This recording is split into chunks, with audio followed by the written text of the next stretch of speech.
Et si toute l'histoire du monde avait été racontée sans l'Afrique? Pendant des siècles, on nous a fait croire que les grandes civilisations étaient uniquement nées en Europe ou en Asie. Mais un homme, un visionnaire, s'est levé pour briser ce mythe. Son nom? Cheikh Anta Diop. Qui était Cheikh Anta Diop? Historien, physicien, linguiste, militant panafricain. Diop a bouleversé l'histoire en affirmant une vérité dérangeante pour beaucoup: l'Afrique, et en particulier l'Égypte ancienne, est le berceau d'une civilisation noire, brillante et fondatrice. Dans cette vidéo, on va découvrir qui était vraiment Cheikh Anta Diop, son combat pour rétablir la vérité historique, et pourquoi son héritage est plus vivant que jamais aujourd'hui. Accrochez-vous, car ce que vous allez entendre pourrait bien changer votre regard sur l'histoire du monde. Cheikh Anta Diop est l'un des plus grands intellectuels africains du XXe siècle. Historien, anthropologue, physicien, linguiste et militant, il a dédié sa vie à restaurer la vérité sur l'histoire africaine, en défiant les récits coloniaux qui minimisaient les contributions de l'Afrique à la civilisation mondiale. À travers ses travaux révolutionnaires, il a prouvé que l'Afrique, et notamment l'Égypte antique, était au cœur des grandes avancées humaines. Le noir a connu une période de domination, il a dominé le monde, c'est en fait certain, jusqu'à moins 525. C'est l'Égypte qui est à l'origine de la science, de la médecine, de l'astronomie et de tout le savoir dans l'Antiquité. Et les Grecs sont venus puiser dans le savoir égyptien à partir du VIe siècle. Son combat pour la dignité culturelle et scientifique de l'Afrique continue d'inspirer des générations à travers le monde. Les racines d'un visionnaire.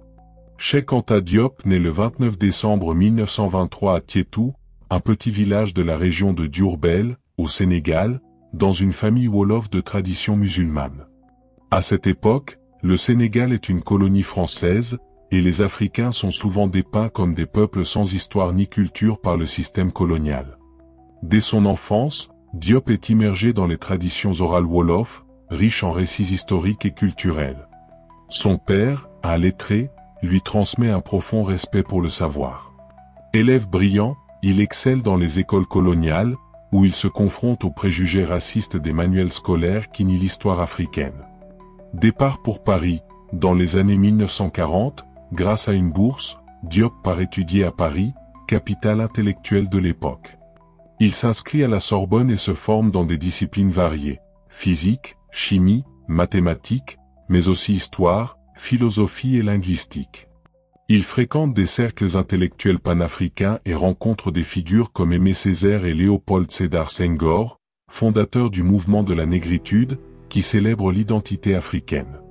Face aux stéréotypes racistes qui dominent les discours académiques, Diop décide de consacrer sa vie à rétablir la vérité sur l'histoire et la grandeur des civilisations africaines.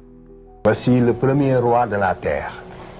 Cet homme a des traits, si vous voulez, plus, comme nous disons, vous m'aviez dit tout à l'heure de ne pas employer un terme, mais sur le plan scientifique, c'est un terme consacré. En tout cas, il a des traits de la race noire plus marqués que celles de presque tous ceux qui sont ici dans cette salle. La thèse qui change tout. En 1951, Diop soumet une thèse de doctorat audacieuse à l'Université de Paris, intitulée L'origine africaine des civilisations.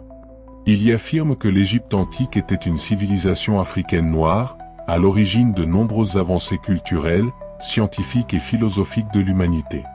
Cette idée défie directement les théories eurocentriques qui attribuaient l'Égypte aux influences asiatiques ou européennes. Mais sa thèse est rejetée par le jury, qui la juge trop radicale. Les universitaires de l'époque refusent d'accepter que l'Afrique ait pu produire une civilisation aussi avancée que l'Égypte pharaonique. Malgré ce refus, Diop ne se décourage pas. En 1954, il publie ses idées dans Nation nègre et culture, un ouvrage qui devient un pilier de la pensée panafricaine.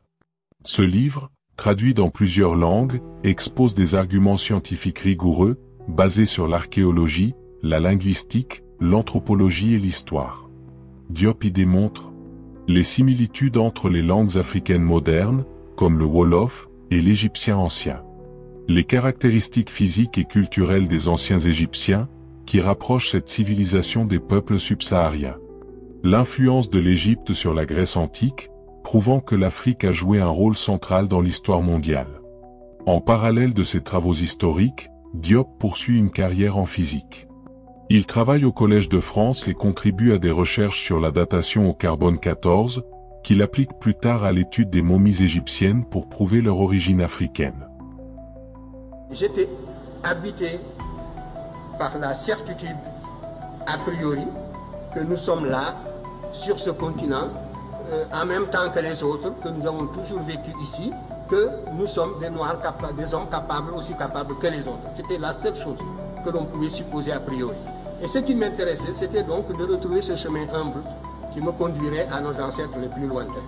Et quand je suis tombé sur l'Égypte, mes camarades le savent de ma génération, j'étais gêné. Ça ne m'intéressait absolument pas de tomber sur l'Égypte, pour ce que je cherchais.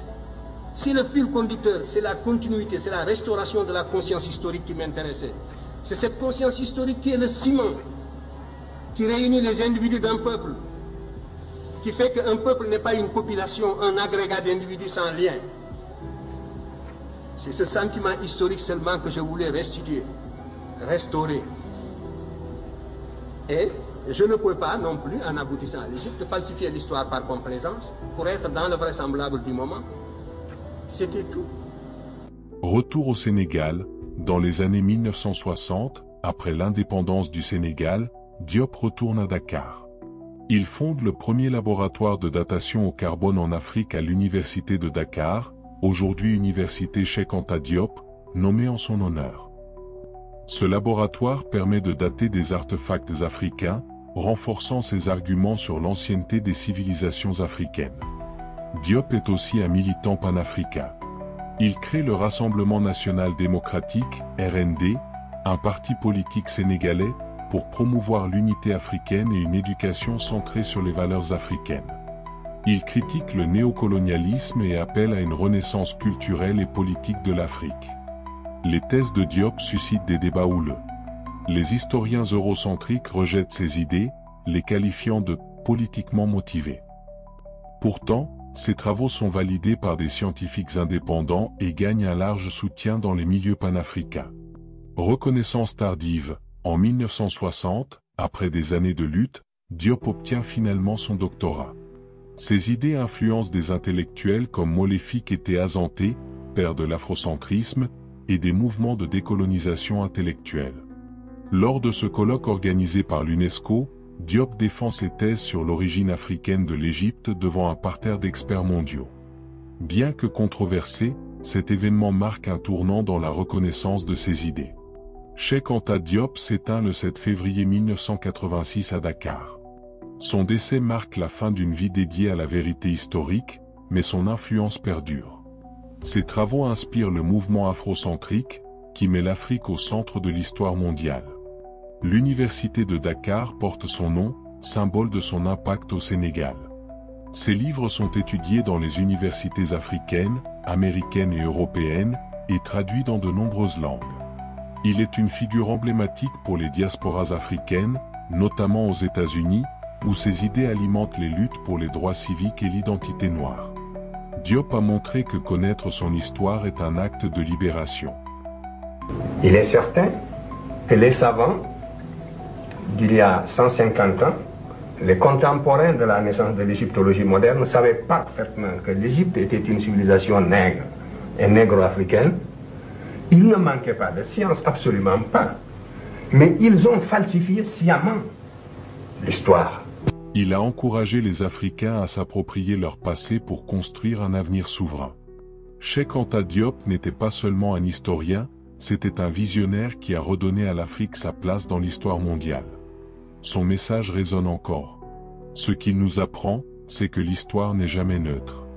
Elle peut être une arme de domination ou un outil de libération. Tant que l'Afrique ignorera son passé, d'autres continueront à écrire son avenir à sa place. Et donc, si nous voulons recréer un corps de sciences humaines en Afrique, il nous faut repartir de l'Égypte. C'est la seule façon, comme je le dis souvent, de réconcilier les civilisations africaines avec l'histoire. Il faut apprendre l'histoire des autres, mais il faut se connaître d'abord. Mais le jour où elle se regardera en face, avec fierté et connaissance, alors elle ne subira plus l'histoire, elle la conduira. Se réapproprier notre histoire, c'est reprendre en main notre destin. Alors, qu'en pensez-vous? Lisez-vous les livres de Diop? Merci d'avoir regardé cette vidéo. Mets-moi un pouce, abonne-toi pour découvrir plus d'histoires passionnantes de l'Afrique.